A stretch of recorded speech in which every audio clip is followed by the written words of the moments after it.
ओम अज्ञानतिमिरान्धस्य ज्ञानञ्जनशलाकया चक्षुरुन्मीलितं येन तस्मै श्रीगुरवे नमः। श्रीचैतन्यमनोभीष्टं स्थापितं येन भूतले स्वयं रूप कदा मह्यं ददाति स्वपदान्तिकम्। वन्देऽहं श्रीगुरो श्रीयुतपदकमलं श्रीगुरून् वैष्णवांश्च श्रीरूपं साग्रजातं सहगण रघुनाथान्वितं तं सजीवं साद्वैतं सावधूतं परिजनसहितं कृष्ण चैतन्य देवं श्री राधा कृष्ण पादान सहगण ललिता श्री विशाखावितांश्च नमः। ओम विष्णुपादाय कृष्ण पृष्ठाय भूतले श्रीमते भक्ति वेदांत स्वामिन इति नामिने नमस्ते सारस्वती देवे गौरवाणी प्रचारिणे निर्विशेष शून्यवादी पाश्चात्य देश तारिणे। जय श्री कृष्ण चैतन्य प्रभु नित्यानंद श्री अद्वैत गदाधर शिवासादि गौर भक्त वृंद। हरे कृष्ण कृष्ण कृष्ण हरे हरे, हरे राम राम राम हरे हरे।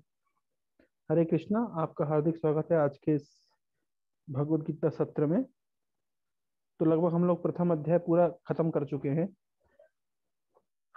तो प्रथम अध्याय का नाम है अर्जुन विषाद योग। अर्जुन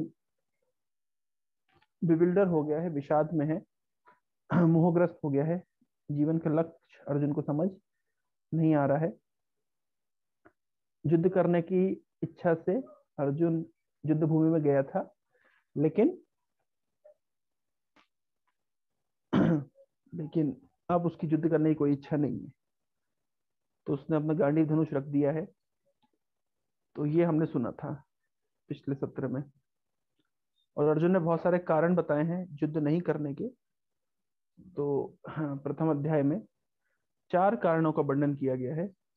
एक कारण है कि युद्ध क्यों नहीं करना, इसलिए नहीं करना क्योंकि युद्ध करने से पाप लगेगा। अगर अपने पारिवारिक जनों को मारेगा तो उसको पाप लगेगा, ये विचार है। दूसरा कारण है युद्ध क्यों नहीं करना, क्योंकि अगर अर्जुन युद्ध करता है तो तो सुख भोग नहीं कर पाएगा। कैसे नहीं कर पाएगा? क्योंकि वो व्यक्ति को सफल होता है तो वो सफलता अपने परिजनों के साथ में शेयर करता है, उनको दिखाता है। लेकिन अब परिजन ही नहीं रहेंगे तो सफलता किसको दिखाएगा? अर्जुन का तीसरा बड़ा कारण है युद्ध नहीं करने का। अगर युद्ध करेगा तो जो परिवार के बुजुर्ग हैं उनकी मृत्यु हो जाएगी, पुरुषों की मृत्यु होगी, और उस कारण से स्त्रियां जो बची रहेंगी वो अपवित्र हो जाएंगी, क्योंकि व्यभिचारी लोग उन स्त्रियों को शोषण करेंगे और इससे फिर वर्ण संकर उत्पन्न होंगे। तो वर्ण संकर के उत्पन्न होने से समाज में ऐसी पॉपुलेशन भर जाएगी जो कि किसी काम की नहीं होगी, जो अराजकता फैलाएगी, और उस कारण से समाज पूरी तरीके से दूषित हो जाएगा। तो ये सब कारण अर्जुन ने स्पष्ट किए। और क्या कारण अर्जुन ने स्पष्ट किया?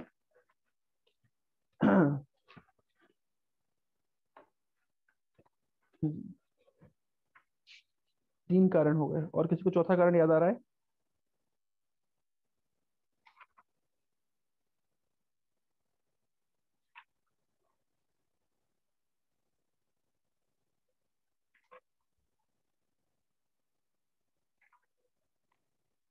Okay.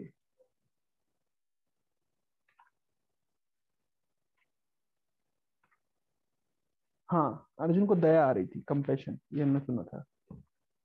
Compassion in the sense, Arjun विचार कर रहा है कि मैं किस प्रकार से अपने प्रियजनों को मार सकता हूँ। तो अर्जुन के हृदय में दया की भावना विकसित हो गई है। तो ये 4 कारण प्रथम अध्याय में चर्चा किए गए हैं। और एक कारण की चर्चा करी जाएगी दूसरे अध्याय में। अर्जुन अब टोटली कंफ्यूज हो गया है, उसको समझ नहीं आ रहा है कि उसके लिए क्या श्रेयस्कर है, युद्ध करे या ना करे। उसका तो कंफ्यूजन। तो भगवत गीता में जो अर्जुन ने कारण बताए हैं, 5 कारण युद्ध ना करने के, वो आपको जैसे उंगलियों पे याद रहना चाहिए। कौन कौन से 5 कारण हैं? पहला कारण है आउट ऑफ कंपैशन, करुणावश अर्जुन अपने परिजनों का वध नहीं करना चाहता है। दूसरा, सुख की कामना से, अगर अपने परिजनों का वध करेगा और राज्य भोग भी लेगा तो किसको दिखाएगा।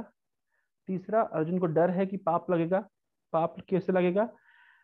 अगर अपने गुरुजनों का और परिवार के बड़े जनों का वो वध करेगा, परिजनों का वध करेगा, भाइयों का वध करेगा, तो वध करने से पाप लगेगा, ये उसको भय है। चौथा, अर्जुन को भय है कि अगर परिवार के पुरुष खत्म हो जाएंगे तो फिर जो लंपट व्यक्ति हैं वो स्त्रियों को अपवित्र करेंगे और उनसे अवांछित संतानें उत्पन्न होंगी। अवांछित संतानें उत्पन्न होने से या वर्ण संकर उत्पन्न होने से इस प्रकार की पॉपुलेशन भर जाएगी समाज में, जो किसी काम की नहीं रहेगी, नालायक रहेगी, निठल्ली रहेगी, और फिर और अराजकता को बढ़ावा मिलेगा। तो इससे इसके बाद अगर गवर्नमेंट कोई भी पॉलिसी लगाएगी, जैसे मान लीजिए अगर पॉपुलेशन ही बर्बाद है, तो गवर्नमेंट किसी भी प्रकार की पॉलिसी लेकर के आए, लेकिन वो काम नहीं देगी। क्यों काम नहीं देगी? क्योंकि पॉपुलेशन इस प्रकार की है। जैसा कि प्रभुपाद जी जिसको कहते हैं सिंपल टर्म्स हिप्पीज, तो हिप्पी जहाँ भर जाते हैं तो गवर्नमेंट कितना प्रयास करती है वहां पे सुख शांति लाने के लिए, लेकिन नहीं कर पाते क्योंकि पॉपुलेशन ही पूरी तरीके से बर्बाद हो चुकी है। और पांचवा कारण जो है हम पढ़ेंगे दूसरे अध्याय के साथ, दूसरे अध्याय में, कि अर्जुन कंफ्यूज्ड है इन डिसीजन। अर्जुन डिसीजन नहीं ले पा रहा है कि क्या करना चाहिए और क्या नहीं करना चाहिए। तो ये पांच कारण हैं अर्जुन के युद्ध न करने के। तो ये मोरलेस प्रथम अध्याय में हमने पढ़ा है। मैं लास्ट जो हमने प्रथम अध्याय पढ़ा था उसको एक बार और आप लोगों को थोड़ा सा रिवाइज कराऊंगा। हमने पढ़ा था पिछले सप्ताह में, अर्जुन ने कहा था कुलक्षय प्रणश्यंति कुल धर्म सनातना धर्मे नष्टे कुलम कृष्णम अधर्म अभिभवत्युत अधर्म अभिभवात कृष्णा प्रदूषंति कुल स्त्रियः स्त्रीषु दुष्टासु वार्ष्णे जायते बड़ संकरा संकरो नरकायव कुल घनानां कुलस्य च पतंती पित्रो ही येषाम लुप्त पिंडोदक क्रिया दोषे रहते कुल घनानां वर्ण संकर कारकई उत्सादंते जाति धर्म कुल धर्मास्य शाश्वत। जो लोग कुल परंपरा को विनिष्ट करते हैं और इस तरह अवांछित संतानों को जन्म देते हैं, उनके दुष्कर्मों से समस्त प्रकार की सामुदायिक सामुदायिक सामुदायिक योजनाएं तथा पारिवारिक कल्याण कार्य विनिष्ट हो जाते हैं। तो ये हमने सुना था किस प्रकार के सरकार के द्वारा लगाए जाने वाले सारे नियम फेल हो जाएंगे अगर पूरा समाज अवांछित संतानों से भर जाएगा। तो यहाँ पे कुछ सीखने योग्य बात है। दो तीन उदाहरण से हम समझ सकते हैं कि एग्जैक्टली अर्जुन बोलना क्या चाह रहा है। ध्यान से समझिएगा।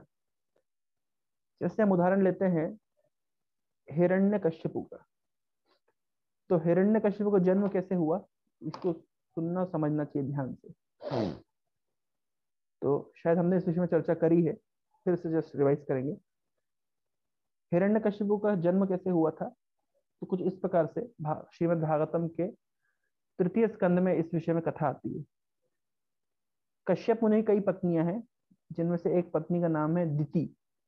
तो दिति के पुत्र हैं दैत्य, और अदिति अदिति के पुत्र हैं आदित्य या देवता। उन कश्यप मुनि की एक और पत्नी, उनका नाम है दानु, जिनके पुत्र हैं दानव इत्यादि। तो दिति एक बार बहुत बहुत दिति मतलब का मन है जो कामातुर हो गया, तो वो कश्यप मुनि के पास जाती हैं और उन्हें संभोग करने के लिए प्रेरित करती हैं।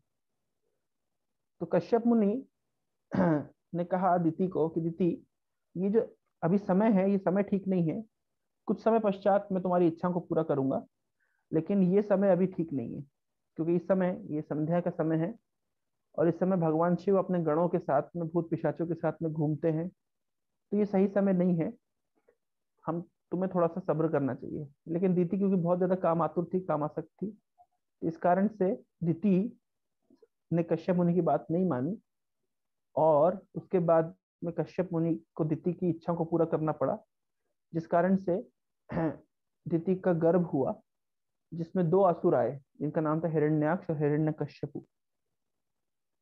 तो इससे हम समझ सकते हैं क्योंकि हिरण्याक्ष हिरण्यकश्यपु के गर्भ में कैसे आए दो बड़े बड़े असुर, कि जिस समय दिति और कश्यप मुनि समागम कर रहे थे वो सही समय नहीं था, और वो क्योंकि सही समय नहीं था और सही चेतना में नहीं थे दोनों, इस कारण से जो गर्भ आया उसमें असुर उत्पन्न हुए।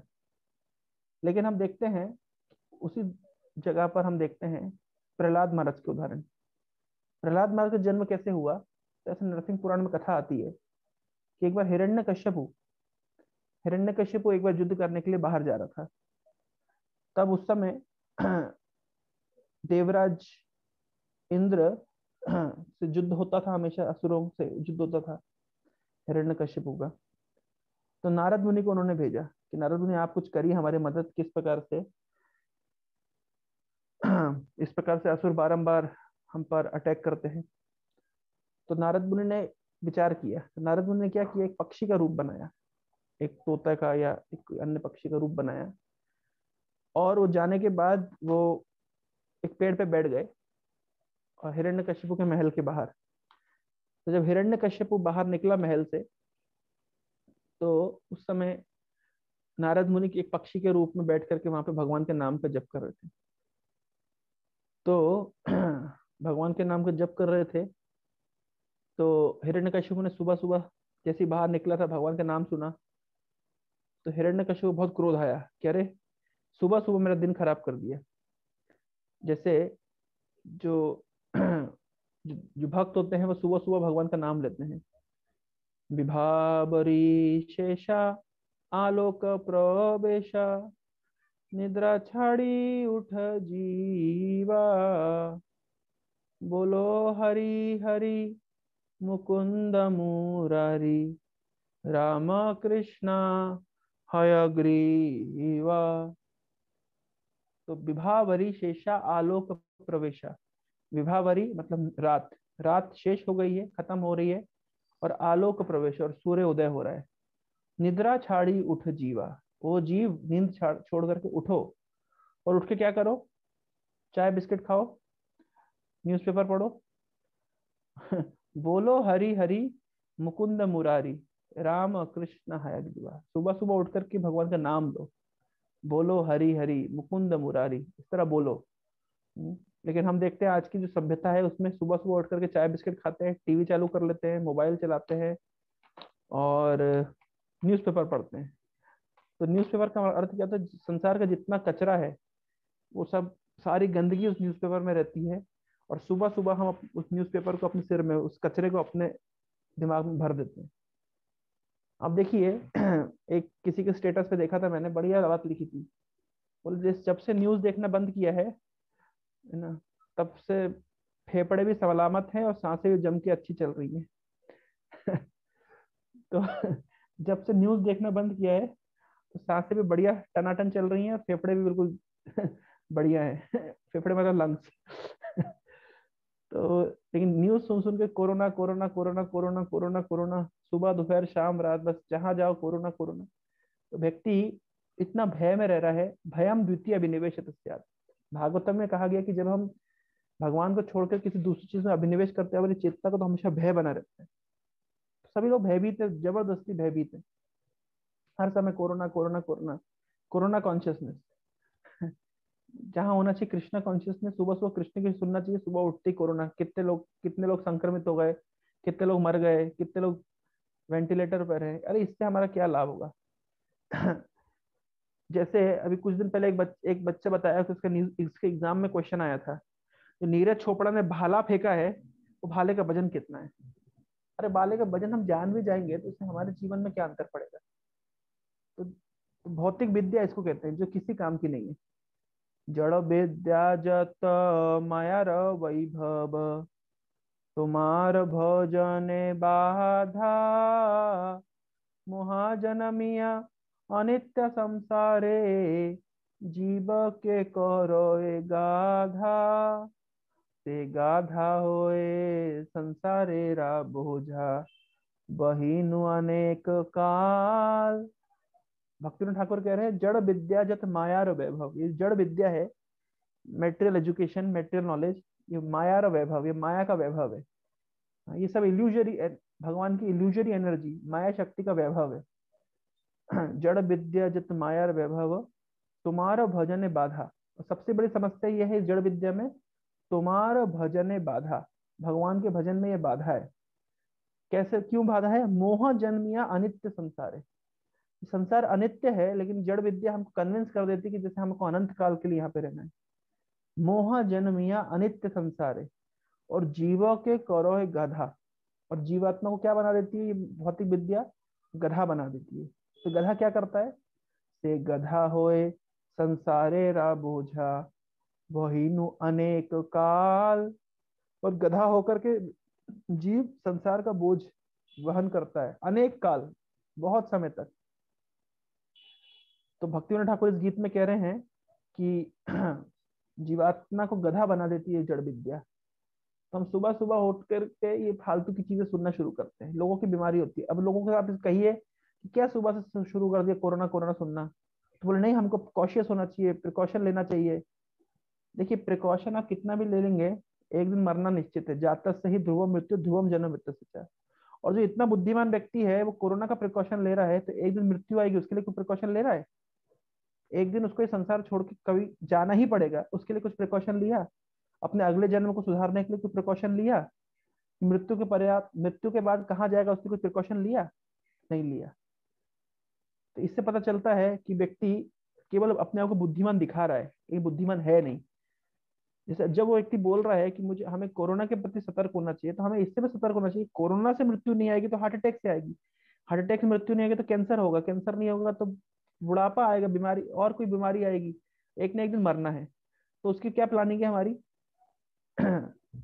तो कोई प्लानिंग नहीं है। जैसे बुद्धिमान व्यक्ति किसको कहते हैं? जो भविष्य देख सकता है, जो 10 साल का भविष्य देख करके अपने आप को सिक्योर करता है, उसको बुद्धिमान व्यक्ति कहेंगे। जो 20 साल के लिए सिक्योर करता है उसको और बुद्धिमान कहेंगे। लेकिन जो पूरा जीवन और उसके बाद को भी सिक्योर कर लेता है उसको सबसे ज्यादा बुद्धिमान कहा जाएगा। सबसे सर्वाधिक अधिक बुद्धिमान व्यक्ति कौन है? जो इस जीवन के विषय में तो सोचता ही है, साथ में अगले जीवन को भी सुधारने के लिए चलता है। मैं इस विषय में आऊंगा, यह दूसरे अध्याय में यही विषय वास्तव में भगवान सबसे ज्यादा जोर देकर के बोलेंगे। तो मेरा कहने का तात्पर्य था कि सुबह सुबह उठ करके जो हम ये जो जब भगवान का नाम जप करना चाहिए, गीता भागवत पढ़ना चाहिए, तो हम संसार का कचरा अपने मन में डालने लगते हैं कि कचरा ही है, जिससे हमारी चेतना धूमिल और दूषित होती है। तो इसलिए सुबह सुबह ये कचरा नहीं डालना चाहिए। तो ये बात कहाँ से आई? तो मैं कहाँ से इस बात को शुरू किया कि सुबह सुबह एक्चुअली भगवान का नाम जप करना चाहिए, यहाँ से बात शुरू हुई थी। तो मैं बता रहा था कि हिरण्यकशिपु निकला तो घर के बाहर, तो उसने सुबह सुबह भगवान का नाम सुना, तो उसका दिमाग गर्म हो गया, अरे सुबह सुबह भगवान का नाम सुन लिया, दिन खराब हो गया। तो उसने कहा कि आज मैं युद्ध नहीं करूंगा। तो इस तरीके से वापस चला गया। तो उसी दिन क्या हुआ कि क्यादु और हिरण्यकशिपु का संवाद हो रहा था, हिरण्यकशिपु की पत्नी। और संवाद होते होते हिरण्यकशिपु से क्यादु पूछ रहे थे कि आज आप युद्ध के लिए जा रहे थे, आप युद्ध के लिए क्यों नहीं गए? और इस तरीके से हिरण्यकशिपु और क्यादु की बातचीत हो रही थी। तो बातचीत होते होते क्यादु और हिरण्यकशिपु का समागम हुआ। तो उस समय हिरण्यकशिपु ने एक बात कही कि मैं जैसे ही सुबह सुबह युद्ध के लिए बाहर निकला, तो एक पक्षी है ना, नाम लेना शुरू किया भगवान का। तो क्यादु ने पूछा क्या नाम लिया, क्या नाम लिया? तो इस तरीके से हिरण्यकशिपु बोला कि उसने भगवान नारायण का या भगवान कृष्ण का नाम लिया। तो जैसे ही जब हिरण्यकशिपु की चेतना बिल्कुल इस तरीके से भगवान के नाम पे स्थिर हुई, जब हिरण्यकशिपु ने कहा कि वो पक्षी कृष्ण का नाम ले रहा था, तो उसी समय हिरण्यकशिपु के शरीर से वीर स्खलित हुआ और क्यादु गर्भवती हुई।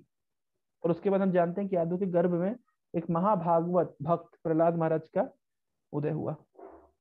तो यहाँ से हमको शिक्षा मिल सकती है कि देखिए कितना महत्वपूर्ण है।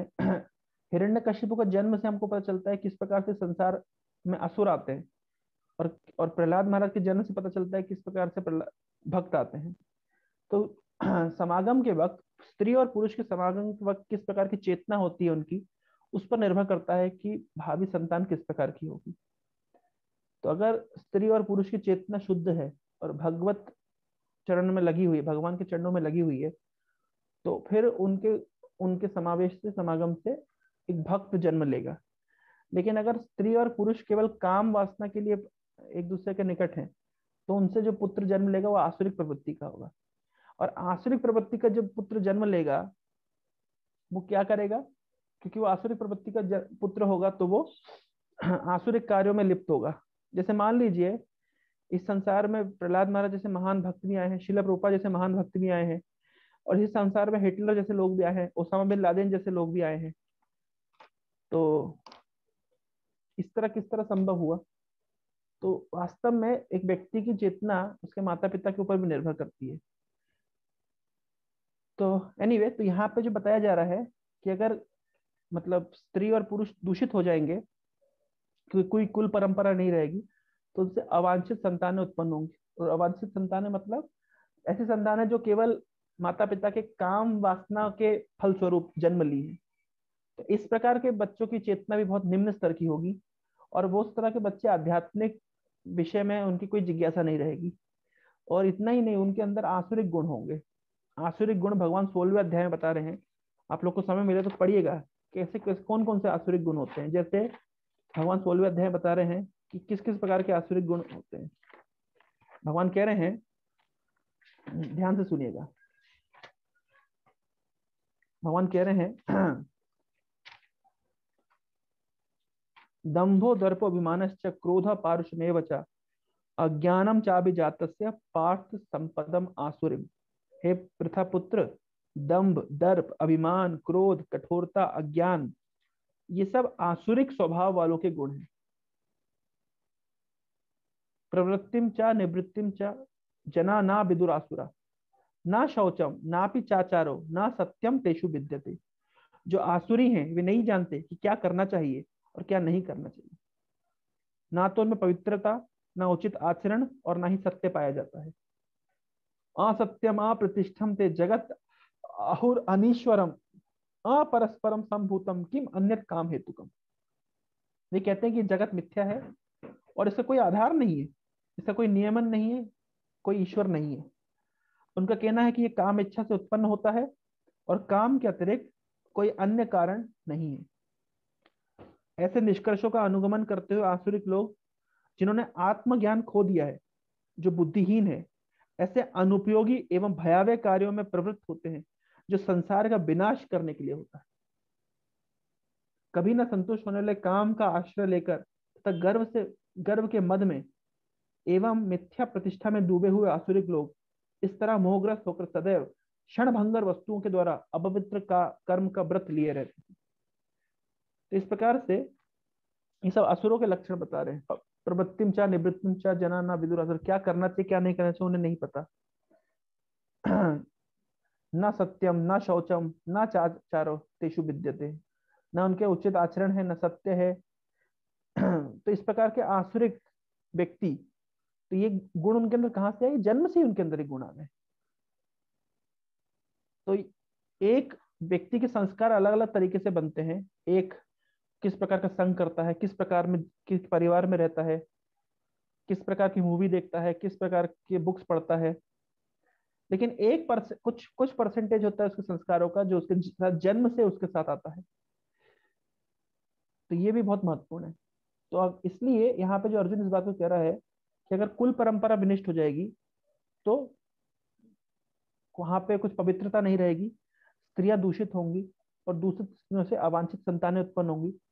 अवांछित संतानों के अंदर आसुरिक गुण होंगे। वो आसुरिक गुण के कारण इस प्रकार से समाज में ऐसे ही गुण, ऐसे ही लोग भरे हुए हैं जो आसुरिक स्वभाव के हैं। तो किस प्रकार से हम आशा कर सकते हैं परिवार में सुख और समृद्धि? किस प्रकार से हम आशा कर सकते हैं समाज में सुख और समृद्धि? एक छोटा सा उदाहरण देते हैं, असुर और देवताओं में क्या अंतर है। बस वहां एक अच्छी कहानी है जिससे हम असुर और देवताओं में अंतर समझ सकते हैं। कि एक बार असुरों और देवताओं को भोजन के लिए बुलाया गया ब्रह्मा जी के द्वारा, लेकिन शर्त यह थी कि सबका हाथ इस तरीके से बांध दिया जाएगा, एक बांस लेकर के, लकड़ी लेकर के, इस तरीके से, और कहा भोजन करो। तो एक लाइन में असुर बैठे थे, एक लाइन में देवता बैठे थे। तो जब असुरों ने भोजन करना शुरू किया तो इस प्रकार से हाथ ऐसे बंधा हुआ है, तो कुछ भी खाने के लिए प्रयास करते उनके मुंह पे गिरता था, दूसरे के ऊपर गिरता था, कपड़ों के ऊपर गिरता था, लेकिन कोई भी संतुष्ट नहीं हो पाया। फिर ब्रह्मा जी का देवताओं को देखो, देवता कैसे खाते हैं। तो देवताओं ने क्या किया, इस तरह हाथ बंधा हुआ था, तो काफी कोऑपरेटिव होते देवता, दूसरे को एक देवता दूसरे को खिला रहा है, दूसरा देवता पहले देवता को खिला रहा है। इस प्रकार से सबने प्रेम से खा लिया। तब ब्रह्मा जी ने कहा, देखा असुरों, तुम में और देवताओं में क्या अंतर है, यही अंतर है। तो आप समझ लीजिएगा किसी समाज में ऐसी ही प्रवृत्ति के लोग भरे होंगे जिनके अंदर केवल आसुरिक गुण प्रधान है, तो उस समाज की क्या स्थिति होगी, उस परिवार की क्या स्थिति होगी जिसमें इस प्रकार के लोग भरे होंगे। तो इसलिए अगर हम चाहते हैं कि इस प्रकार समाज में अच्छे गुणों वाले संतान रहें तो उसके लिए माता पिता को शुद्ध जीवन यापन करना पड़ेगा, और विशेष रूप से जब संतान उत्पन्न करने के लिए उन्हें तप करना पड़ेगा। हम परम पूज्य हल्दर महाराज अपने प्रवचन में कह रहे थे कि पहले के जो माता पिता होते वो तप करके पुत्र संतान को जन्म देते थे, लेकिन आजकल के जो माता पिता हैं वो भोग दृष्टि से संतान को जन्म देते हैं। तो इसलिए उसी प्रकार की चेतना के लोग जन्म लेते हैं। एनीवे प्रश्न उठता है कि अगर आसुरिक चेतना है ही, अब क्या कर सकते हैं? तो कुछ नहीं कर सकते हैं, बहुत सरल है। ऐसा कहा जाता है अब जो हो गया सो हो गया, बीती ताही बिसार दे, आगे आगे की सुधि लई। जो बीत गया सो बीत गया, अब आगे सीखना चाहिए, आगे क्या कर सकते हैं। तो बहुत सुंदर प्रक्रिया दी है चैतन्य महाप्रभु ने। भगवान कृष्ण ने विचार किया कि अगर वो हर बार हर अवतार में आते हैं, नरसिंह रूप में आए तो हिरण्यकश्यप को वध किया, वराह रूप में आए तो हिरण्याक्ष का वध किया, रामचंद्र के रूप में आए तीर कमान लेकर के रावण का कुंभकर्ण का वध किया, भगवान कृष्ण के रूप में आए तो चक्र से उन्होंने असुरों को वध किया, शिशुपाल इत्यादि। तो भगवान ने विचार किया कि कलयुग में तो सभी असुर हैं मोर और लेस। तो अगर कलयुग में अगर हथियारों से वध करेंगे तो भगवान तो सभी को वध करना पड़ेगा, क्योंकि कलयुग में सभी के अंदर आसुरिक गुण की प्रधानता है। तो भगवान ने विचार किया, भगवान ने अपनी स्ट्रेटेजी चेंज करी। भगवान ने विचार किया कि जब मैं अपना वेपन चेंज करूंगा, तो इस बार भगवान किस हथियार को लेकर के, किस वेपन को लेकर आए? वो हरे कृष्ण महामंत्र, हरे कृष्ण कृष्ण कृष्ण हरे हरे, हरे राम राम राम हरे हरे। इस हथियार से, इस अस्त्र शस्त्र से भगवान असुरों का वध नहीं करेंगे, लेकिन हमारे हृदय में व्याप्त आसुरिक प्रवृत्ति का वध करेंगे। तो इसी प्रकार कोई व्यक्ति अगर भगवान का नाम का जप कीर्तन करता है, प्रसाद पाता है, भगवान की कथा सुनता है, तो उसके अंदर के आसुरिक गुण समूल नष्ट हो जाते हैं। और ये हम आगे श्रीमद् भागवतम और भगवद गीता के अध्याय में देखेंगे किस प्रकार से प्रैक्टिकली होता है। तो मोर और लेस जो फर्स्ट चैप्टर में जो अर्जुन ने इस विषय में कहा है, किस प्रकार से कुल परंपरा नष्ट होने से हाँ आसुरिक संतानें उत्पन्न होती हैं, अवांछित संतानें उत्पन्न होती हैं जिनके अंदर आसुरिक गुण होते हैं, और ऐसे संतानों की भरमार से पूरा समाज व्यवस्था नष्ट हो जाती है। असुरों के बीच में अगर सरकार चाहे भी तो किस प्रकार के नीति नियम लागू कर सकती है? संभव नहीं है। आज हमारा एक एक पटिया में भक्ति योगा क्लब का एक इनॉग्रेशन था, तो काफी अच्छा कार्यक्रम रहा। अभी जस्ट हम वहां से आ रहे हैं, तो वहां पे लगभग 150 भक्त आए थे, सभी न्यू कांग्रेगेशन उस एरिया से जुड़े हुए। तो काफी अच्छा कार्यक्रम हुआ। हमारे मंदिर के प्रेसिडेंट प्रेमानंद प्रभु वहाँ पे आए थे, और परम पूज्य गौर गोविंद महाराज के एक सीनियर डिसाइपल, सीनियर शिष्य माधवानंद प्रभु। प्रभु जी अमेरिका से हैं, लेकिन काफी सालों से, लगभग 30 सालों से जगन्नाथपुरी में निवास कर रहे हैं। तो उनका प्रवचन था, तो काफी अच्छा कार्यक्रम रहा। कार्यक्रम में कथा, कीर्तन, प्रसादम इत्यादि। तो प्रभु ने बहुत अच्छी बात कही कि संसार की सारी समस्याओं का समाधान 3 तरीके से हो सकता है। एक तरीका है तामसिक तरीका, समाधान होता है तमोगुण में, समाधान हो सकता है रजोगुण में, और समाधान हो सकता है सत्वगुण में। तो तमोगुण का समाधान कैसा है? तमोगुण का समाधान, कोई व्यक्ति गलती करता है उसको मार दो, उसको जेल में डाल दो, खत्म। तो सरकार बोलती है, कोई नियम बनाती है, बहुत सारे विभिन्न प्रकार के नियम बनाए जाते हैं कि अगर हम विभिन्न प्रकार के नियम बनाएंगे, उन नियमों से क्या होगा, लोग फोर्स होकर नियम को फॉलो करेंगे। लेकिन ऐसा होता नहीं है। गवर्नमेंट नियम बनाती टैक्स जमा करने का, सारे व्यापारी कहीं ना कहीं से टैक्स काट लेते हैं, उनको पता है कैसे काटना है, नियम काम नहीं करेगा। या स्कूल में, कॉलेज में कितने नियम बनाए जाते हैं, लेकिन बच्चे फिर भी बंक कर लेते क्लास को, प्रॉक्सी मार देते हैं, प्रॉक्सी अटेंडेंस। मतलब कहीं ना कहीं से नियम तोड़ने के, नियम को फोर्स करके किसी से काम कराना, ये तामसिक तरीका है, ये तरीका ठीक नहीं है। जब तक व्यक्ति के हृदय में प्रेरणा नहीं आएगी, उत्साह नहीं आएगा और नियमों का पालन करने, नियम काम नहीं करेंगे। कुछ समय के लिए नियम काम कर सकते हैं, लेकिन व्यक्ति के अंदर एक एक एग्रेसिवनेस होता है, एक रिवेंज लेने का, क्या बोलते हैं उसको, एजिटेशन होता है। नियम पालन करना नहीं चाहता कोई भी, बाध्य होना कोई नहीं, हर व्यक्ति स्वतंत्र होना चाहता है। तो जो तरीका है नियम फोर्स करके सामाजिक व्यवस्था बनाना, ये सही नियम, सही तरीका, ये तामसिक तरीका है। तो विशेष रूप से जिस जिस समाज में आसुरिक प्रवृत्ति के लोगों की प्रधानता होती है, वहां पे बहुत नियम टाइट किए जाते हैं। लेकिन फिर भी कितने हम नियम टाइट कर लीजिए, व्यक्ति कहीं ना कहीं से उसे लूप होल खोज लेगा। राजसिक तरीका होता है धन के माध्यम का या लालच दे करके व्यक्ति से नियम पालन करवाना, लेकिन वो भी कोई लॉन्ग टर्म में काम नहीं करता है। सात्विक तरीका होता है किसी को प्रॉपरली एजुकेट करके कार्य करना। अगर प्रॉपर एजुकेशन बचपन से व्यक्ति प्राप्त करेगा नियमों को मानने की, तो वो बड़ा होकर भी नियमों को मानेगा। जैसे उदाहरण के तौर पर पहले के जमाने में शिक्षा दी जाती थी कि कर्म का सिद्धांत कैसे काम करता है। कोई व्यक्ति अगर कर्म के सिद्धांत को जानता है कि मैं चोरी करूंगा तो मुझे उसका फल भुगतना पड़ेगा। For every action there is equal and opposite reaction. किसी प्रकार के काम का उसका रिएक्शन रहेगा।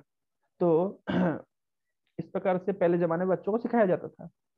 तो मान लीजिए अगर कोई बच्चा या कोई भी व्यक्ति पुराने जमाने में, आप गोल्ड का कॉइन भी जमीन पे फेंक फेंक दीजिए, सोने का सिक्का, तो वो लेते नहीं थे, क्योंकि उनको पता है कि इसको लेने से हमको इसका इंटरेस्ट कंपाउंड इंटरेस्ट के साथ चुकाना पड़ेगा, इसका रिएक्शन भुगतना पड़ेगा। तो पहले जमाने में लोग कर्म के सिद्धांत के प्रति जानकार थे। तो इसलिए वो किसी भी गलत काम करने से पहले सोचते थे कि मुझे इसका रिएक्शन भुगतना पड़ेगा, कर्म फल भुगतना पड़ेगा। लेकिन क्योंकि आज की एजुकेशन प्रणाली में कर्म के सिद्धांत को और भगवद गीता के सिद्धांतों को माया जस्ट माइथोलॉजी माइथोलॉजी बोल दिया गया है। इसकी कोई प्रैक्टिकलिटी नहीं है, इसकी कोई प्रमाणिकता नहीं है, इस प्रकार से कह करके उसको रिजेक्ट कर दिया गया है। क्योंकि लोगों को कर्म के सिद्धांत का ज्ञान नहीं है, बच्चों को बचपन से एजुकेशन ही नहीं दी जाती कि हम चोरी करेंगे, डकैती डालेंगे, फ्रॉड करेंगे, इसका इसका दुष्परिणाम हमको मिलेगा। इस तरह की उनके मन में कोई भावना नहीं है। हम किसी प्रकार का पाप कर्म कर सकते हैं और कोई नहीं देख रहा है। तो इस प्रकार से, क्योंकि भगवान नहीं होते हैं, सब नास्तिकवाद, आज के विज्ञान को हम नास्तिकवाद कह सकते हैं, क्योंकि विज्ञान के माध्यम से सिद्ध करना चाहते हैं कि ईश्वर का अस्तित्व नहीं है। और क्योंकि ईश्वर नहीं है तो कोई देख नहीं रहे, तो हम कुछ भी गलत काम करें कौन देख रहा है, हम चोरी करें या किसी प्रकार की चीटिंग करें कोई नहीं देख रहा। तो क्योंकि इस प्रकार की एजुकेशन दी जाती है, तो इसलिए व्यक्ति के अंदर प्रॉपर संस्कार नहीं आते हैं। और क्योंकि उसके अंदर इस प्रकार की कोई एजुकेशन नहीं है, तो वो गलत कार्य करता है। और फिर हमको उस गलत कार्य को रोकने के लिए और नियम टाइट करने पड़ते हैं, गवर्नमेंट को और लॉज निकालने पड़ते हैं। तो आप कितने भी लॉ निकाल लीजिए, लेकिन क्योंकि प्रॉपर एजुकेशन नहीं है, स्पिरिचुअल एजुकेशन, तो ये सब काम नहीं करेगा। तो ये जो 4 श्लोक हमने पढ़े, इसमें वास्तव में अर्जुन ने पूरी सामाजिक व्यवस्था को इन 4 श्लोकों के अंदर समराइज कर दिया। कोई व्यक्ति अगर इस 4 श्लोकों के कॉन्टेक्स्ट को समझ जाएगा, तो वो पूरी पूरी सामाजिक व्यवस्था सॉल्व हो सकती है। क्या बोला अर्जुन ने? अर्जुन ने बोला है कि कुल धर्म विनष्ट हो जाएगा, तो अवांछित संतानें उत्पन्न होंगी, अवांछित संतानें उत्पन्न होने से सामाजिक जाति व्यवस्था सब नष्ट हो जाएगी। तो इसलिए कोई व्यक्ति अगर अपने आप को रेगुलेटेड रखे और उसकी चेतना को ठीक स्तर पर रखे, उससे जो संतानें उत्पन्न होंगी वो प्रॉपर चरित्रवान संतानें होंगी। और जिस समाज में चरित्रवान और दैविक गुणों से युक्त संतान उत्पन्न होंगी, वो समाज स्वाभाविक रूप से बहुत ही अनुशासित रूप से चलेगा। तो ये 4 श्लोकों में अर्जुन ने पूरी सामाजिक व्यवस्था का परिचय दे दिया है। अगर कोई कोई भी व्यक्ति इस 4 श्लोकों को समझ करके अपने निजी जीवन में और दूसरों सामाजिक लेवल पे इसको अप्लाई करेगा, तो वो तुरंत समाज के अंदर बदलाव को देखेगा। इसलिए इस्कॉन के अंदर एक नियम है कि कोई भी अगर दंपत्ति संतान उत्पन्न करना चाहते हैं, तो जिस दिन वो संतान गर्भदान करने वाले होते हैं, तो वो गुरु के पास जाकर के परमिशन लेते हैं, वो वैष्णवों से ब्राह्मणों से आशीर्वाद प्राप्त करते हैं, वो 50 माला का जप करते हैं, उपवास करते हैं, भगवान का दर्शन करते हैं। इस प्रकार से भगवत चेतना में रह करके पुरुष और स्त्री समागम करते हैं और भगवान को प्रार्थना करके कि भगवान आप ऐसे संतान दीजिए जो एक महाभागवत हो, महान भक्त हो, जो कि हमारे परिवार को भी तारे और हमारे समाज के लिए भी कल्याणकारी कार्य करे। तब भगवान कृपा करके ऐसे व्यक्ति को उनके घर में परिवार में भेजते हैं जो न केवल उनके परिवार का कुल को तारण करता है, अभी तो पूरे ब्रह्मांड का तारण करने की स्थिति में होता है। जैसे शिला प्रभुपाद, एक भक्त ने लिखा है, ब्रह्मांड तारित्य शक्ति जने धरे जने जने। एक वैष्णव के अंदर कितनी शक्ति होती है कि वो पूरे ब्रह्मांड का तारण कर सकते हैं। तो इस प्रकार के शुद्ध चेतना वाले वैष्णव जो इस संसार में जन्म लिए हैं, वास्तव में उनके माता पिता ने बहुत तप करके उनको लेकर के आए हैं। तो इसलिए कोई भी व्यक्ति अगर गृहस्थ आश्रम में है और संतान उत्पन्न करना चाहता है, तो इसे उस प्रकार की चेतना में रह करके गर्भधान करना चाहिए, जिससे इस प्रकार की सुंदर चेतना के बच्चे जन्म लें, जिससे परिवार का भी कल्याण हो, समाज का भी कल्याण हो और पूरे विश्व का कल्याण हो। तो ये 4 श्लोकों में इस विषय में चर्चा की गई है। और अगर इस प्रकार की नॉलेज हमको पहले नहीं थी, और जो भी स्थिति में हम थे, अब आगे क्या कर सकते हैं।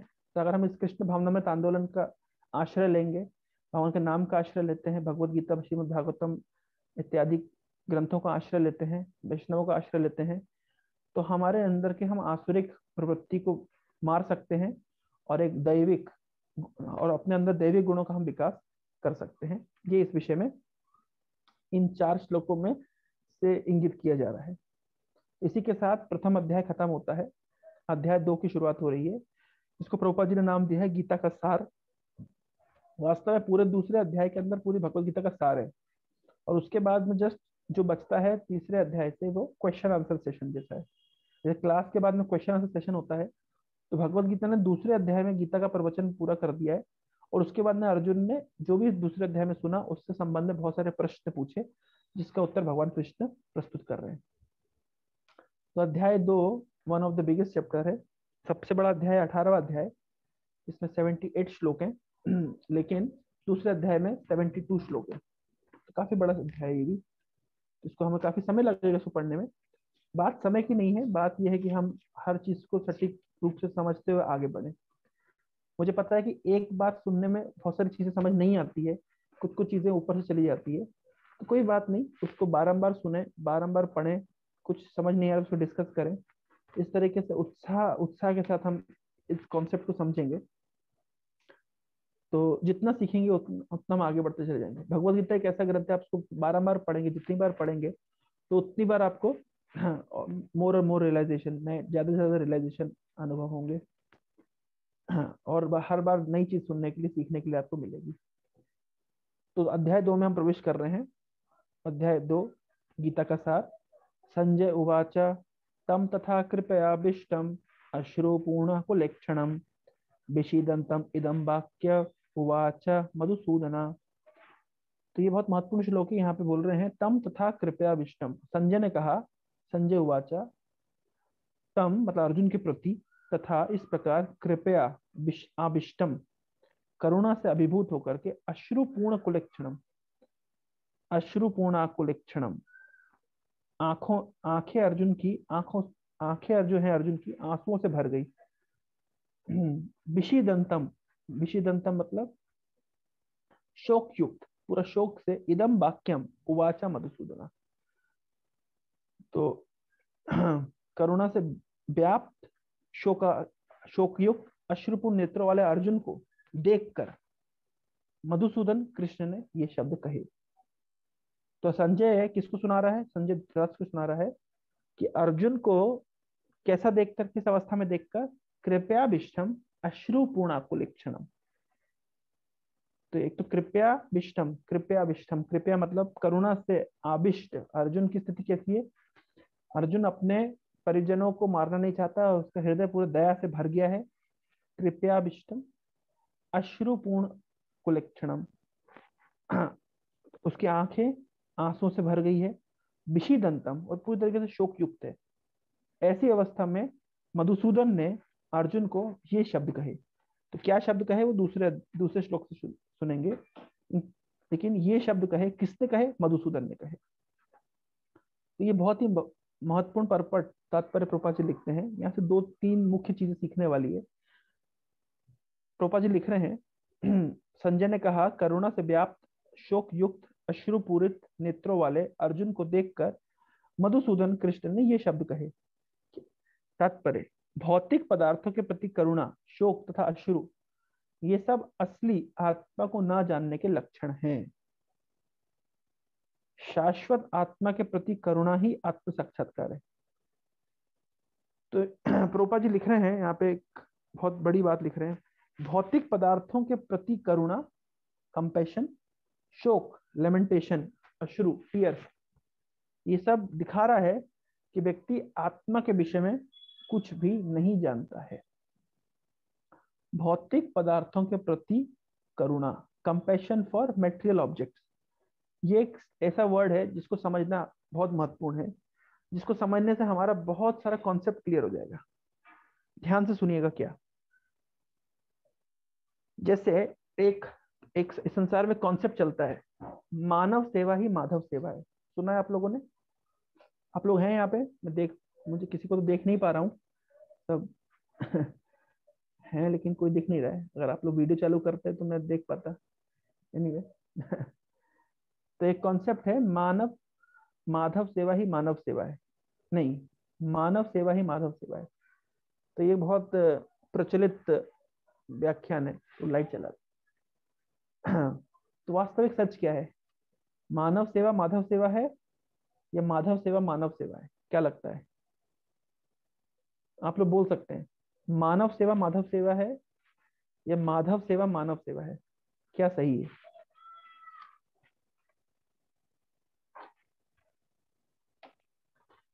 कुछ बोलेंगे तो मुझे पता चलेगा कि आप लोग हैं। मानव सेवा माधव सेवा है या माधव सेवा मानव सेवा है? क्या सही है?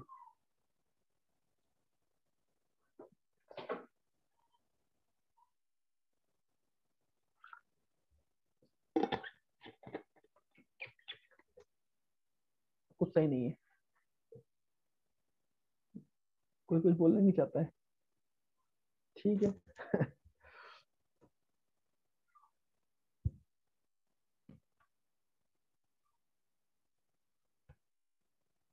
कोई कुछ कहना चाहता है? माधव सेवा मानव सेवा है या मानव सेवा माधव सेना है?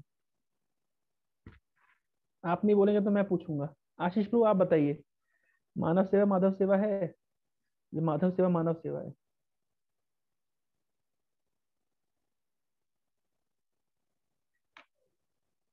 ओके, एनीवे कुछ लोग लिख रहे हैं माधव सेवा ही मानव सेवा है। जो लोग थोड़ा बहुत फिलोसफी जानते हैं वो इस तरह लिख रहे हैं, और नए लोगों के मन में संशय है। ठीक है, मैं समझाता हूँ। अनम्यूट नहीं हो रहा है क्या? पता नहीं। हाँ, और ओके, कोई बोलना चाहेगा? सब लिख रहे हैं माधव सेवा ही मानव सेवा है। ठीक है, मैं इसको समझाता हूँ। आशुतोष आप हो? क्या लगता है प्रभु, आपको? कंफ्यूजन है थोड़ा। हाँ, थोड़ा कंफ्यूजन दोनों को लेकर। कंफ्यूजन है, क्या सही है? हाँ। ओके, ऑनेस्ट आंसर, ठीक है। और कोई कुछ कहना चाहता है? सुनीता माता जी?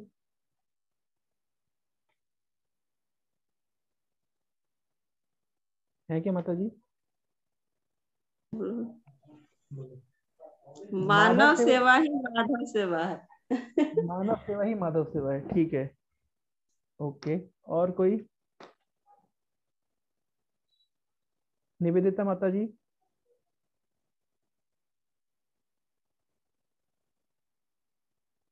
ममता माता जी? मानव सेवा ही माधव सेवा है, ठीक है। मानव सेवा ही माधव सेवा है, प्रकाश प्रभु। ओके, ठीक है। अब ध्यान से सुनिएगा, ये पॉइंट बहुत जरूरी समझना, क्योंकि ये फिलॉसफी अगर हम समझ जाएंगे, ये कॉन्सेप्ट अगर हम समझ जाएंगे, तो आज हमारा एक लेवल ऊपर उठ जाएगा कृष्ण कॉन्शियसनेस में। इस मार्ग पे हमारा एक लेवल ऊपर उठेगा कि वास्तव में सच क्या है, मानव सेवा माधव सेवा है या माधव सेवा मानव सेवा है। या उसको अदर सेंस में बोल सकते हैं कि जीवात्मा की सेवा करने से भगवान की सेवा होती है, या वास्तव भगवान की सेवा करने से सभी जीवात्माओं की सेवा होती है। तो इसको समझिए थोड़ा ध्यान से। तो रिसेंटली एक हमारे एक मित्र, वो अ, काफी बड़े इंडस्ट्रियलिस्ट हैं यहाँ भुवनेश्वर में, काफी अच्छा व्यापार है। तो उनके स्टेटस पे मैंने देखा, तो मैंने देखा उनके स्टेटस पे कि वो एक अनाथ आश्रम में जा रहे हैं, और अनाथ आश्रम में जा करके वो बच्चों को अ, भोजन वितरण कर रहे हैं। तो ये तो काफी अच्छा लगा देख करके, किस प्रकार से अनाथ आश्रम में जो बच्चे काफी गरीब हैं और जिन्हें प्रॉपर भोजन नहीं मिलता है, उन्हें भोजन मुहैया करा रहे हैं। तो आप लोग को क्या लगता है, ये कार्य करना अच्छी बात है कि बुरी बात है? किसी को, गरीब को भोजन खिलाना अच्छी बात है कि बुरी बात है? सही बात है। अरे अच्छी अच्छी बात बात है, है गुरु जी। अच्छी बात है। अच्छा, तो फिर मैंने थोड़ा ध्यान से उस स्टेटस को देखा। तो ध्यान से देखने के बाद देखा कि उनकी बच्चे जो भोजन कर रहे हैं उनकी प्लेट में समथिंग लुकिंग लाइक बिरयानी जैसा लग रहा है, और उसमें एक मुर्गे की टांग रखी हुई है, हर हर प्लेट में एक लेग पीस है, ऐसा दिख रहा है। मैं समझ गया था देख करके। तो उड़ीसा में जब से तब से इजीली समझ रहे हैं। मुझे ध्यान है, मैं लगभग 3 साल पहले या 4 साल पहले क्योंझर गया था। तो एक वहाँ पे क्योंझर में गवर्नमेंट कॉलेज है, इंजीनियरिंग कॉलेज, वहाँ पे मैं बुक डिस्ट्रीब्यूशन करने के लिए गया था। तो लंच टाइम में बच्चे अपनी कैंटीन से उनका खाना लेकर के आ रहे थे अपने रूम में। तो मैं देखा एक बच्चे की प्लेट में ऐसा कुछ पहाड़ जैसा लिखा हुआ है। तो मेरे को बिल्कुल समझ नहीं आई ये है क्या। तो मैंने उस बच्चे से पूछा ये पहाड़ जैसा क्या है, तो इतना ऊंचा। तो वो बताया ये मछली का सिर है। वो मैंने कहा अच्छा। ये तो हमें उससे पहले कोई अनुभव नहीं था। तो उसी तरीके से मैंने उस दिन देखा वो जो बच्चे ऑर्फनेज में उनको खाना खिलाया जा रहा है, और काफी बड़े बड़े शब्द पीछे नाम लिखा हुआ है, फलाना व्यक्ति इस तरह से भोजन दे रहा है सबको। लेकिन सभी बच्चों के प्लेट में एक लेग पीस चिकन, मतलब वो चिकन बिरयानी वो सर्व कर रहे हैं। अच्छा, अब मुझे बताइए, एक बच्चों को भोजन कराना तो अच्छी बात है, नो डाउट। लेकिन उनका जो कॉन्सेप्शन है कि हमें मनुष्य के प्रति दया दिखानी चाहिए, बच्चे भूखे हैं, मेल न्यूट्रिशन है, उनको भूखे हैं, उनको अच्छा भोजन देना चाहिए, अच्छे सब कॉन्सेप्ट अच्छे सुनने में। लेकिन उनका जो प्रेम है वो क्या है, वो बटा हुआ है। मनुष्य के प्रति प्रेम है, लेकिन उस चिकन के प्रति प्रेम क्यों नहीं है जिसको आपने क्रूरता से मारा है? या उस मटन के प्रति, उस बकरे के प्रति आपका प्रेम क्यों नहीं है जिसको आपने क्रूरता से मारा है? तो डुअलिटी क्यों? तो एक तरफ में आप ऑर्फेनेज में जा रहे हैं और खूब प्रोपेगेंडा हो रहा है कि आप बच्चों के ऊपर दया दिखाते हैं, लेकिन एक तरफ में क्या हो रहा है, एक तरफ में आप एक पशु को, कई पशुओं को मार करके उनका भक्षण कर रहे हैं। तो कॉम्पिटेबल कैसे हुआ? एक तरफ दया दिखाते हैं, एक तरफ आप प्रेम दिखाते हैं। एक्चुअली वास्तविकता यह है कि संसार का जो प्रेम है वो प्रेम, मतलब लव एंड हेट, वो एक ही सिक्के के दो पहलू हैं। जैसे उदाहरण के तौर पे, जब आपसे आशा की जाती है कि आप भारत से प्रेम करिए, तो फिर इसका अर्थ ये भी है कि आपसे ये भी आशा की जाती है कि आप पाकिस्तान से नफरत करिए। अगर आप भारत में रह करके पाकिस्तान के विषय में कोई अच्छी बात बोल देंगे, या पाकिस्तान में रह करके, पाकिस्तान में कुछ दिन पहले एक पॉलिटिशियन ने भारत के विषय में कोई अच्छी बात बोल दी कि भारत की व्यवस्था इस क्षेत्र में अच्छी है, तो ये बात इतनी बुरी लग गई वहां के लोगों को कि उन्होंने बहुत बवंडर खड़ा कर दिया। तो आप देखिए, इस भौतिक जगत में जो प्रेम है वो वास्तव में वो प्रेम नहीं है, वो प्रेम, लव एंड हेट्रेट, ईर्ष्या और प्रेम एक ही सिक्के के दो पहलू हैं। किसी पे प्रेम दिखाने का अर्थ होता है कि आपको बाय डिफॉल्ट दूसरे से ईर्ष्या करनी पड़ती है। इस तरीके से ये डिजाइन जगत, ये मेटल वर्ल्ड डिजाइन है। मैं इसको कैसे समझाना चाह रहा हूँ, थोड़ा ध्यान से समझिएगा, इस कॉन्सेप्ट को समझिए कि भूखों को भोजन कराना अच्छी बात है, लेकिन आप भोजन करा रहे हैं उसको नॉन वेज या चिकन, तो एट द सेम टाइम आप पाप कर्म में लिप्त हो रहे हैं, और जो व्यक्ति वो भोजन कर रहा है वो पाप कर्म में लिप्त हो रहा है। तो आपको लग रहा है कि आप उसके साथ अच्छा कर रहे हैं, लेकिन वास्तव में आप उसको और डिग्रेड कर रहे हैं। 2-3 उदाहरण है, समझिए कैसे। मान लीजिए एक पार्टी है, मान लीजिए हमने राघव का बर्थडे पार्टी रखा। तो 1 महीना पहले से हमने सबको इन्विटेशन दे दिया कि राघव का बर्थडे पार्टी है और सभी को राघव के बर्थडे पे आना है। तो 1 महीने से हमने इन्विटेशन बांट दिए, लेकिन इन्विटेशन बांट दिए, सब हो गया, लेकिन जस्ट राघव के बर्थडे के 1 हफ्ते पहले से राघव को जॉइंडिस हो गया। तो जॉइंडिस हो जाएगा, तो अब तो बर्थडे पार्टी तो पहले से ऑर्गेनाइज कर दी गई है, तो एकदम से कैंसिल कैसे करेंगे?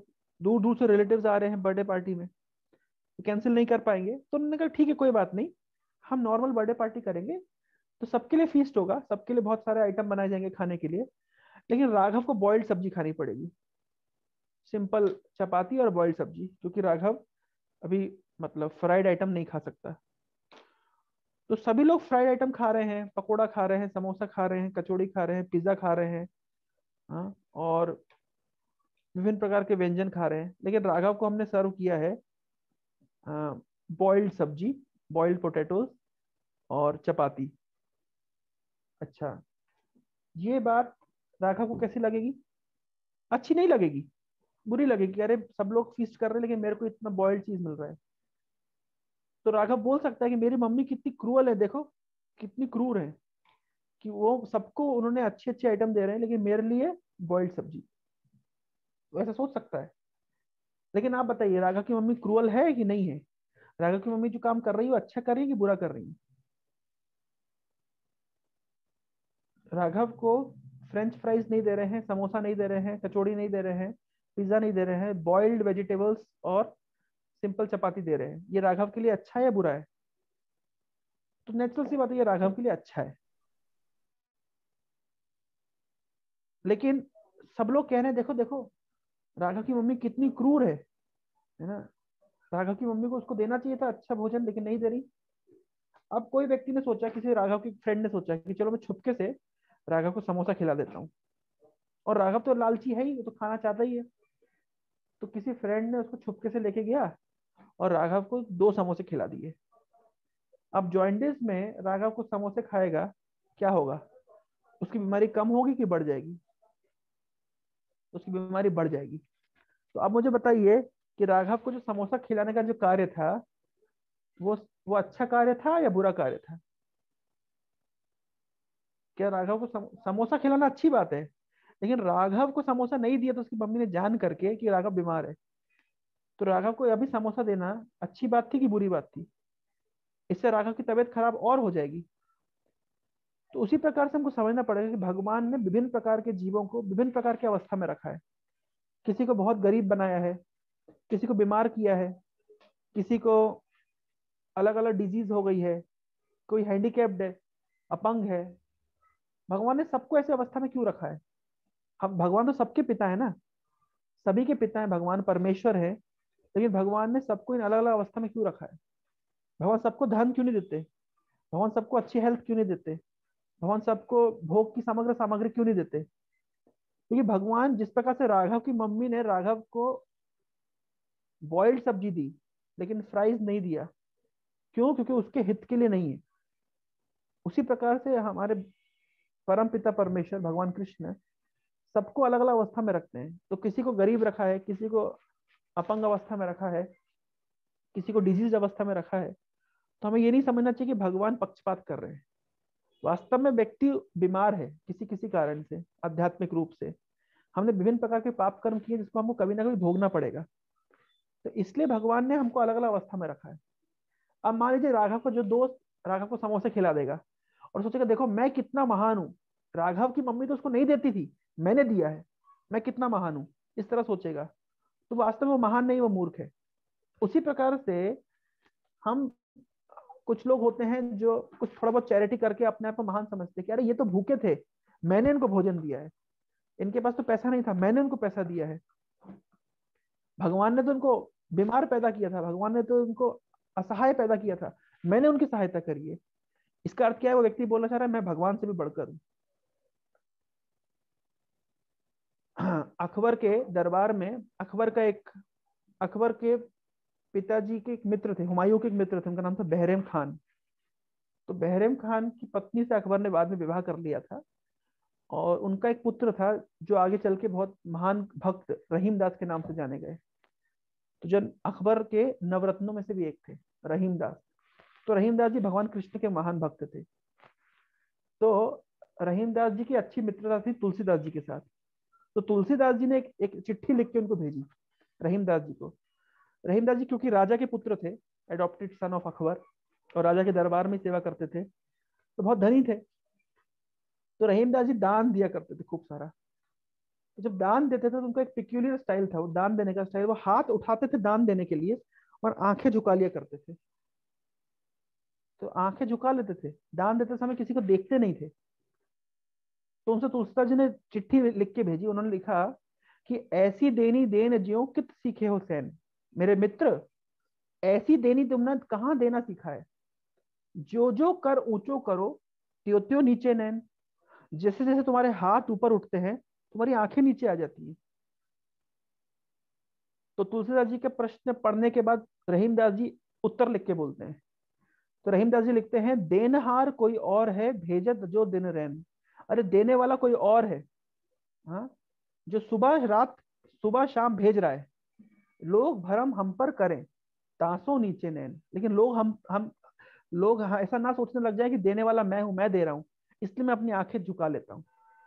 तो देनहार कोई और है, देने वाला कोई और है, लेकिन लोग भरम हम पर करे, तासों नीचे नैन। लेकिन ऐसा ना हो कि लोग हम पे भ्रम करें कि हम भेज रहे हैं, इसलिए मैं आंखें झुका लेता हूँ।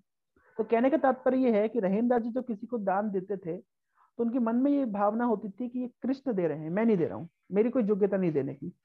लेकिन आजकल हम देखते हैं कि व्यक्ति कुछ छोटा मोटा भी कोई चैरिटी करता है, कोई डोनेशन देता है, तो वो आशा करता है कि उसका नाम बड़े बड़े अक्षरों से बुलेटिन में लिखा जाए, उसकी बहुत वाहवाही हो। या कोई चैरिटी करेगा तो वो फेसबुक पे छोड़ेगा, उसको पब्लिसिटी चाहिए।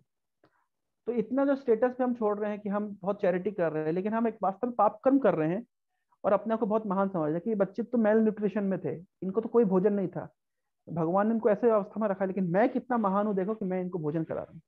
लेकिन वास्तव में भोजन करा रहे हैं, वास्तव में पाप कर्म कर रहे हैं और पाप का भोजन उनको दे रहे हैं। जिससे क्या होगा, जॉइंडिस में जो बच्चा पड़ा हुआ है उसको और समोसे खिलाने का फायदा, नुकसान क्या है? नुकसान यह है कि उसको और बीमारी बढ़ेगी। तो वैसे ही वो पाप, विभिन्न प्रकार के पाप कर्म करने के कारण व्यक्ति ऐसे ऐसी स्थिति में प्राप्त हुआ है, बहुत गरीबी में, या अपंग बना है, या ऑर्फेन बना है, बिकॉज उसके बहुत पूर्व में बहुत सारे पाप कर्म है। और उसको हम पाप कराने से क्या कर रहे हैं, उसको और हम उसके लिए कब्र खोद रहे हैं, उसको और नीचे गिरा रहे हैं। हाँ, अगर आप उसको भगवान का प्रसाद खिलाते थे, उनको भगवत चेतना में लाने का प्रयास करते थे, तो उससे कुछ उनका वास्तविक कल्याण होता था। क्योंकि वास्तव में व्यक्ति पाप कर्म के कारण ही तो बुरे कर्म, बुरे फल भोग रहा है। कोई व्यक्ति इस संसार में दुख भोग रहा है, उसके पाप कर्मों का फल है। तो उसके हमको ऐसा कुछ उसको करना चाहिए कि वो पाप कर्म करने से बाहर निकले, ना कि उसका और पाप बढ़ जाए। तो हम देखते हैं कि जो हम समाज सेवा के नाम पे वास्तव में कर रहे हैं, अब जैसे मान लीजिए कोई व्यक्ति है जिसको आपने, जैसे मान लीजिए हम देखते हैं कि किसी को हमने धन दिया और वो धन जाकर के शराब पिए या सिगरेट पिए, तो तो वो पाप कर्म करेगा और वो पाप कर्म करने का फल इस देने वाले को भी लगेगा। मैं इसका कतई ये अर्थ नहीं कह रहा हूं कि हमें दूसरों की मदद नहीं करनी चाहिए, कि गरीबों की मदद नहीं करनी चाहिए, कि भिखारियों को भीख नहीं देना चाहिए, मैं ऐसा नहीं कह रहा हूं। पर मैं बताना चाह रहा हूं कि एक बहुत महत्वपूर्ण कॉन्सेप्ट समझना पड़ेगा कि अगर हम वास्तविकता में किसी के जीवन में बदलाव लाना चाहते हैं, तो उससे जब तक कृष्ण भक्ति प्राप्त नहीं होगी, तब तक पूर्ण मात्रा में हम किसी के जीवन में परिवर्तन नहीं ला पाएंगे। लेकिन एक कृष्ण भक्त जब किसी की मदद करता है, तो केवल इतना नहीं देखता है कि कैसे मैं इसकी इमीडिएट मदद करूं, वो ये देखता है कि किस प्रकार से इसकी परमानेंट मदद हो सकती है। किस प्रकार से व्यक्ति, अगर कोई व्यक्ति सामान्य भोजन कर रहा है लेकिन कृष्ण भक्त कृष्ण प्रसाद देगा, तो कृष्ण प्रसाद प्राप्त करने से व्यक्ति प्रसादे सर्व दुखा नाम हानि रस उपजायते, सभी प्रकार के दुखों से व्यक्ति मुक्त होगा, सभी प्रकार के पाप कर्मों से उसका उच्छेदन होगा। तो कृष्ण भक्त इस दिशा में सोचता है कि कैसे मैं इसको कृष्ण से जोड़ूंगा, और जब कृष्ण से व्यक्ति जुड़ेगा तो इसके हृदय में परिवर्तन आएगा, इसकी पाप करने की प्रवृत्ति से बचेगा, और जब पाप करने की प्रवृत्ति खत्म हो जाएगी, तो जो बारंबार जो दुख प्राप्त कर रहा है वो दुख प्राप्त नहीं करेगा। लेकिन व्यक्ति, लोग इस तरह नहीं सोचते, लोग सोचते हैं केवल इमीडिएट बेनिफिट किस तरह करें। वास्तव में इमीडिएट बेनिफिट व्यक्ति खुद का चाहता है। अगर मैं किसी को, गरीब को भोजन कराता हूँ या मैं कुछ दान देता हूँ, तो उससे मेरी पब्लिसिटी होती है, तो वास्तव में वो उसके हित के लिए तो कार्य करने नहीं चाह रहा था, चाह तो वो अपना ही सेल्फ एडवर्टाइजमेंट, सेल्फ प्रोपोगेंडा करना चाह रहा था। लेकिन समाज की दृष्टि में दिखता है कि वो बहुत बड़ा कार्य होता है। जिससे आजकल जो बहुत सारे एनजीओ होते हैं, बहुत सारी कंपनीज का, गवर्नमेंट का नियम है कि उनको सीएसआर करना पड़ता है, कॉर्पोरेट सोशल रिस्पॉन्सिबिलिटी। कंपनी को अपने इनकम का कुछ परसेंटेज समाज के ऊपर खर्च करना पड़ता है। लेकिन हम देखते हैं बहुत, हम जब सीएसआर मांगने जाते हैं तो हमको सीएसआर नहीं मिलता। क्यों? क्योंकि बहुत सारी कंपनी,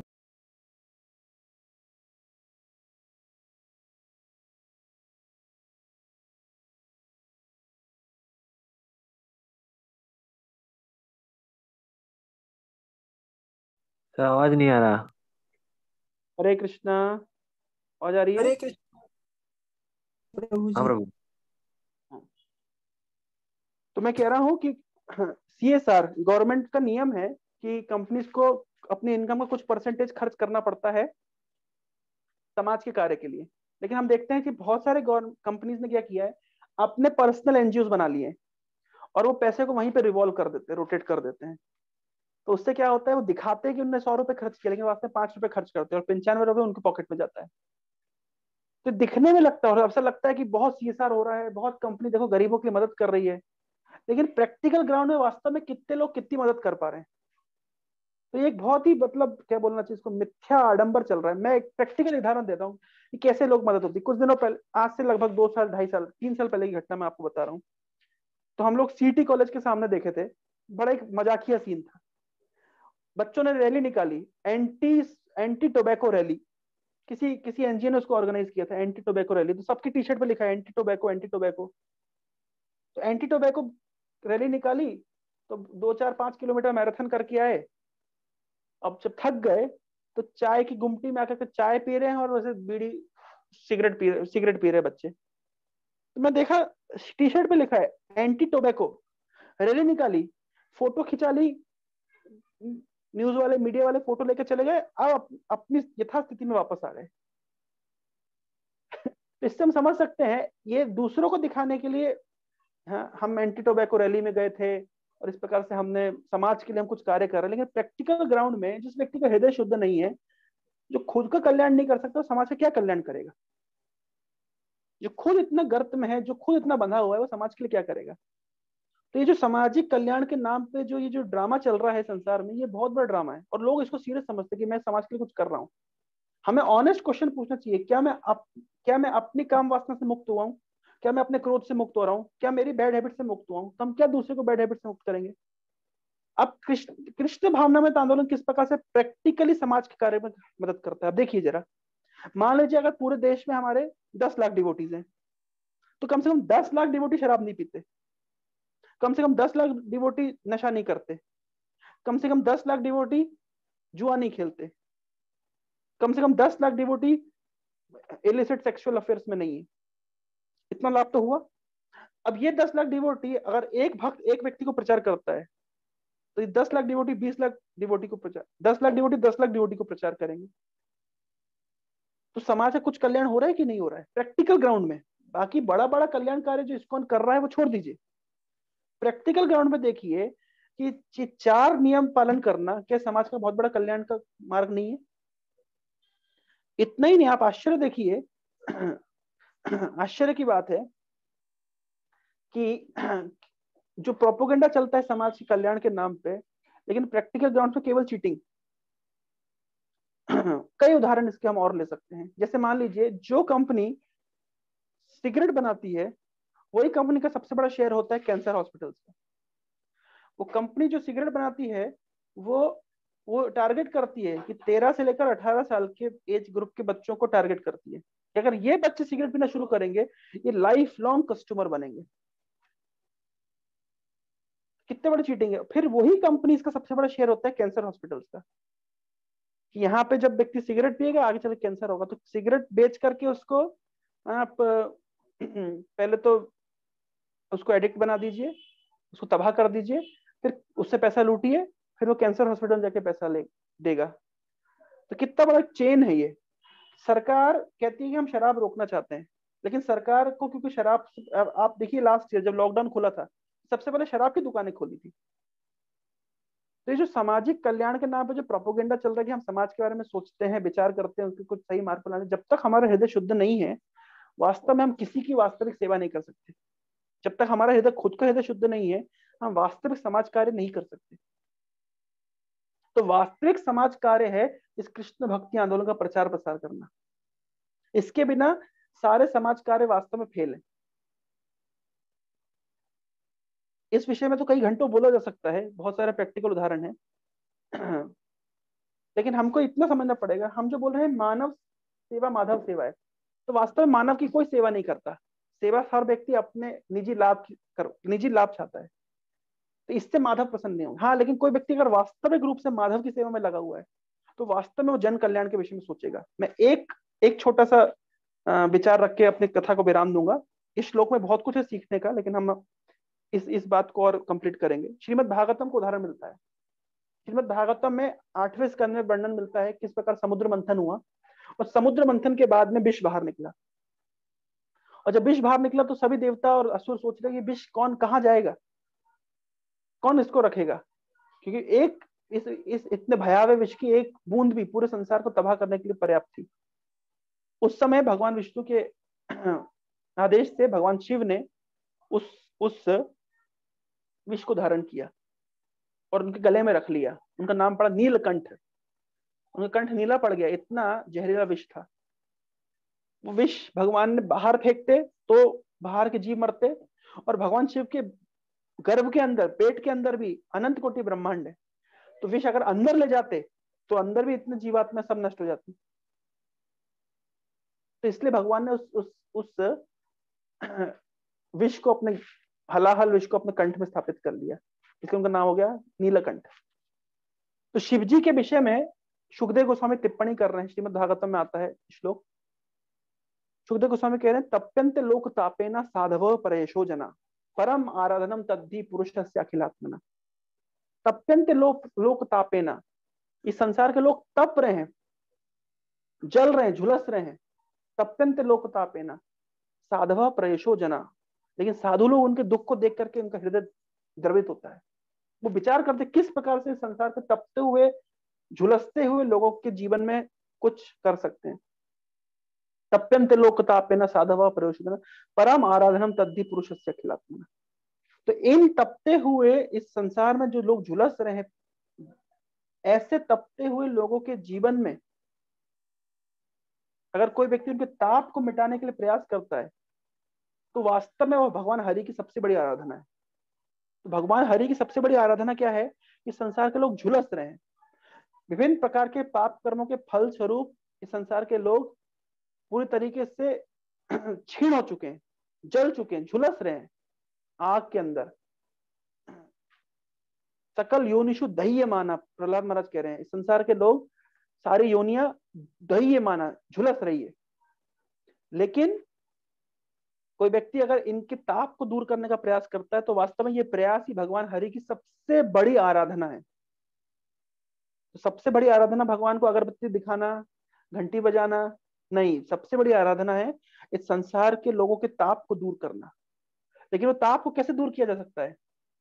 तो संसार के लोगों का ताप दूर करने का सुगम तरीका है और परमानेंट तरीका है उनको भगवत भक्ति से जोड़ना।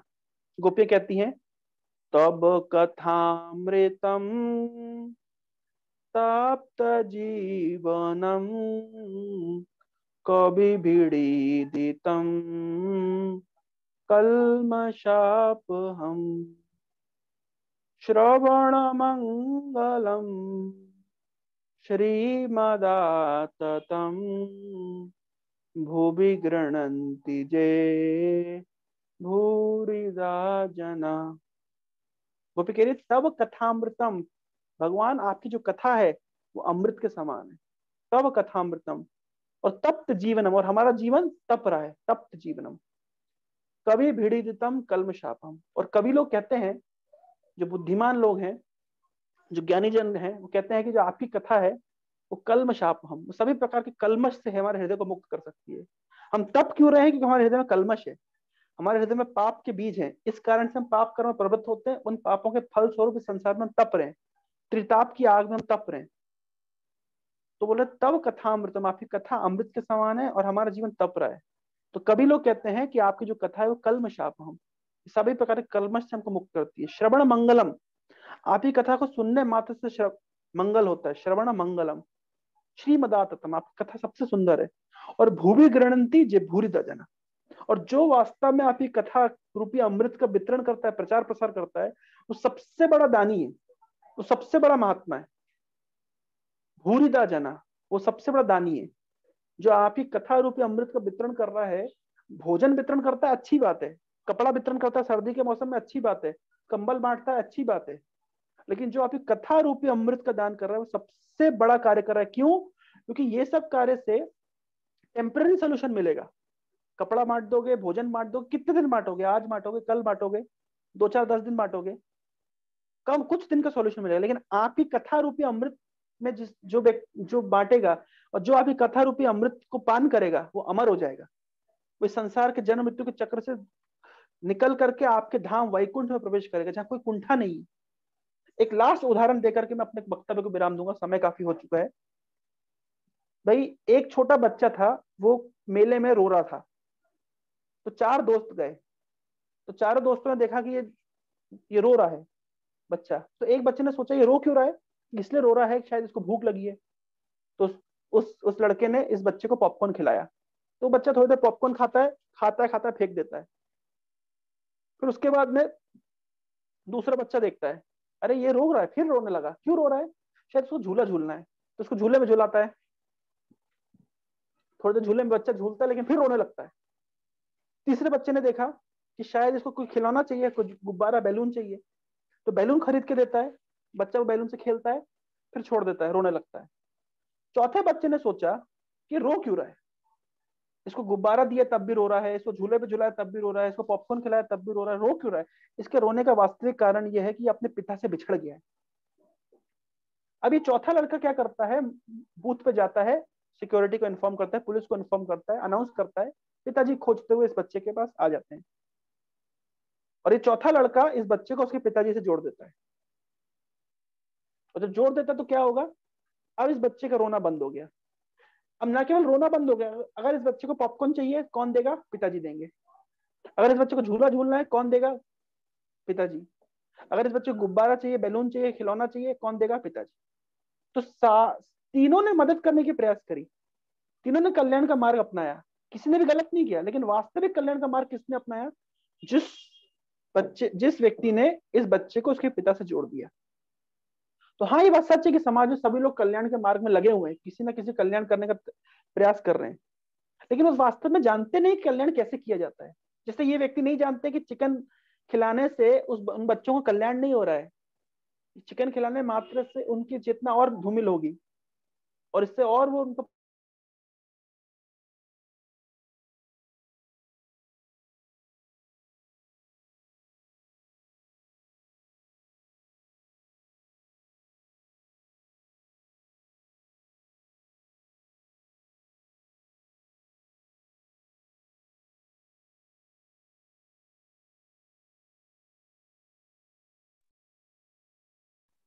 तो ये बच्चे को पूरी तरीके से वो सेटिस्फाइड हो जाएगा वो। तो उसी पर, लेकिन भक्त जानते हैं कि वे जीवात्मा की सबसे बड़ा दुख का कारण है कि अपने परम पिता परमेश्वर से, भगवान से बिछड़ गया है। तो किसी तरीके से उसका हाथ पकड़ करके भगवान के पास ले जाते हैं, फिर भगवान उसका टेक केयर करेंगे। तो ये सब लोग दूसरे की मदद करना चाहते हैं, कि सही मदद का तरीका है उसको कृष्ण से जोड़ देना। इसलिए कृष्ण भावनामृत आंदोलन ये वास्तव में कल्याण का मार्ग है। तो वास्तव में जो माधव की सेवा जो करता है, वो न केवल मानव की सेवा करता है, सभी जीवात्माओं की सेवा कर देता है। लेकिन जो कहता है कि मैं मानव की सेवा कर रहा हूं, लेकिन वास्तव में वो अपने स्वार्थ की सेवा करता है, वो जानते ही नहीं है, अधिक से अधिक वो अज्ञानी है। तो इसलिए वास्तविक सेवा का मार्ग है भगवान कृष्ण की भक्ति करना, भगवान कृष्ण की वाणी का प्रचार प्रसार करना, ये सर्वाधिक कल्याण का मार्ग। और यही प्रभुपाद जी ने हमको शिक्षा दी है, इसलिए इस मार्ग को हम प्रचारित प्रसारित करने का प्रयास कर रहे हैं। बहुत बहुत धन्यवाद, काफी समय ले लिया मैंने आपका। हरे कृष्णा प्रभु। हरे कृष्णा प्रभु जी। आशीष प्रभु बताइए। प्रभु जी, आज आपने जो बिंदु बोला, इससे मुझे बहुत स्पष्टता हुई कि मानव सेवा करनी है या भगवान सेवा करनी है। तो इसमें सबसे महत्वपूर्ण है भगवान सेवा करनी है, जिससे कि मानव सेवा स्वतः हो जाएगी ऑटोमेटिकली। अगर हम डिवोशन करें तो ऑटोमेटिकली ह्यूमन सर्विस भी हो जाएगी। और ये इस बिंदु पर मुझे बहुत कंफ्यूजन था, जो आपने आज क्लेरिफाई कर दिया, बहुत बहुत धन्यवाद। लेकिन इसमें एक बिंदु ये है कि हम जब भगवान सेवा करते हैं तो उसमें विचलन महसूस होता है। जैसे मैं हर दिन, आज सुबह में 3:30-4 बजे में उठ करके मैं ईश्वर का ध्यान करता हूँ, या मंगल आरती खुद से ही घर में करता हूँ अपने रूम में, तो उसमें विचलन महसूस होता है। या जैसे लगता है कि मन में जो मैं इमेजिनेशन करता है, जैसे कहा गया कि मानसिक सेवा सबसे बड़ी सेवा है, लेकिन उसमें जैसे महसूस होता है कि मन जैसे अंतःकरण जैसे लगता है अभी भी पवित्र नहीं है, क्योंकि मैं अभी 4 नियमों का पालन तो करता हूँ, चेंटिंग तो करता हूँ, लेकिन फिर भी मतलब वो उस तरह का नहीं आ पाता है। जी, तो आपके इसमें प्रश्न कैसे? में दो, आपके प्रश्न के दो पहलू हैं, मैं संक्षेप में क्लियर जी। करूँ, समय हो गया है। हम्म, एक है मानसिक सेवा। हाँ, मानसिक सेवा उनके लिए जो बहुत एग्जॉल्टेड है। अभी हम लोग न्यूफाइट में, हम लोग नई अवस्था में हैं, हम लोग प्रारंभिक अवस्था में हैं, इसलिए हमें प्रैक्टिकल सर्विस करना पड़ेगा। प्रैक्टिकल सर्विस का अर्थ होता है हम लोग है कर्माधिकारी, हम लोग भक्ति अधिकारी नहीं। हम लोग को कुछ कर्म के माध्यम से भगवान की सेवा करनी पड़ेगी, क्योंकि हम कर्माधिकारी हैं। यानी हमें प्रभुपाद जी ने इस्कॉन में देखिए विभिन्न प्रकार की प्रैक्टिकल सर्विसेज का की आयोजन रखा है। जैसे हम बुक डिस्ट्रीब्यूशन के लिए जाते हैं, कुकिंग करते हैं, क्लीनिंग करते हैं, प्रीचिंग करते हैं, विभिन्न प्रकार की सेवा में युक्त रहते हैं, अलग अलग प्रोजेक्ट्स करते हैं। क्यों? क्योंकि हम लोग उस तरह के भक्त नहीं है कि केवल बैठ के भगवान पे ध्यान केंद्रित कर सकते हैं। 12वें अध्याय में भगवान ने अर्जुन को ये, आप पढ़ेंगे, हम लोग इसको चर्चा करेंगे। भगवान ने कहा अर्जुन ये करो, ये नहीं कर सकते तो ये करो, ये नहीं कर सकते तो ये करो, ये नहीं कर सकते तो ये करो, लिस्ट दिए। अब पढ़िए 12वें अध्याय में। सबसे पहले भगवान ने कहा कि फुल मेरा ध्यान करो, मेरा चिंतन करो। तुम ये नहीं कर पाओगे तो कम काम करो, मेरे लिए कर्म करो। ये भी नहीं कर सकते तो अपने कर्मों को मुझे अर्पित करो। ये भी नहीं कर सकते तो कम से कम वर्णाश्रम धर्म का पालन करो। तो भगवान ने काफी सारे ऑप्शन दिए। तो हम लोग उस अवस्था में नहीं है कि कॉन्स्टेंटली भगवान को, आर्टिफिशियली भगवान के प्रति चिंतन में स्थिर हो सके। इसलिए प्रभुपाद जी ने हमें प्रैक्टिकल डिवोशनल सर्विस की एक्टिविटीज दी है। दूसरा, डिवोशनल सर्विस चैतन्य महाप्रभु का है, भारत भूमि ते होइल मनुष्य जन्मजात, जन्म सार्थक करी कर परोपकार। एक तो हमें जन्म सार्थक करना है, यानी भक्ति करके अपना जन्म तो सार्थक करना है, लेकिन हमसे आशा की जाती है कि हम लोग बाहर निकल के प्रचार कार्य करें, दूसरों को जोड़ें। उसके बहुत सारे बेनिफिट्स हैं, प्रैक्टिकली हम समझेंगे अगले सत्रों में कि कैसे प्रीचिंग हमारे लिए कई तरीके से बेनिफिशियल है। लेकिन मोटा मोटा हमको ये समझना है कि हम उस स्थिति में नहीं है कि हम एकांत में भजन कर सकें। तो हमारे लिए सबसे अच्छा है कम्युनिटी बिल्डिंग। जैसे इस क्लास के माध्यम से आप लोग 17, 18, 20 लोग जो एकत्रित हुए, एक कम्युनिटी है। मेरा उत्साह बढ़ता है आपको कथा बताने से, इस तरीके से आपका उत्साह बनता है सुनने से, फिर आपका उत्साह और वृद्धि होगा और आपकी भक्ति में प्रगति होगी जब आप दूसरे को जाके बताएंगे। तो हम लोग के लिए प्रभुपाद जी ने इस तरह का प्लेटफॉर्म रखा है, हम लोगों से जुड़े जोड़े, क्योंकि हम लोग उस तरह के जीव नहीं कि एकांत में भजन कर सकते। एकाकी अमार नहीं पाए बल, हरिनाम संकीर्तन। जैसे मान लीजिए मुझे यहाँ से 4 किलोमीटर चल के जाना है, तो मुझे बहुत कष्ट लगेगा, लेकिन कह दिया गया कि नहीं हमें हरिनाम संकीर्तन करते हुए जाना है तो हम 4 किलोमीटर आराम से चले जाएंगे, पता भी नहीं चलेगा। क्यों? क्योंकि हम ग्रुप में हैं, सबके साथ में। तो क्योंकि हम एकांत में अकेला अकेला भजन कर रहे हैं, इसलिए हम पूरी तरह से स्थिर नहीं हो पाते। इसलिए प्रभुपाद जी ने हमें कम्युनिटी दी है। प्रभुपाद जी ने हमें एक ऐसा सिस्टम दिया कि हम कम्युनल बेसिस पे, ऑर्गेनाइज्ड वे में उसको कर सके, सबके साथ मिलकर कर सके। करना कितना सहज हो जाता है। तो इस तरीके से एकांत भजन हम जैसे भक्तों के लिए नहीं है, तो हमें चाहिए कम्युनिटी।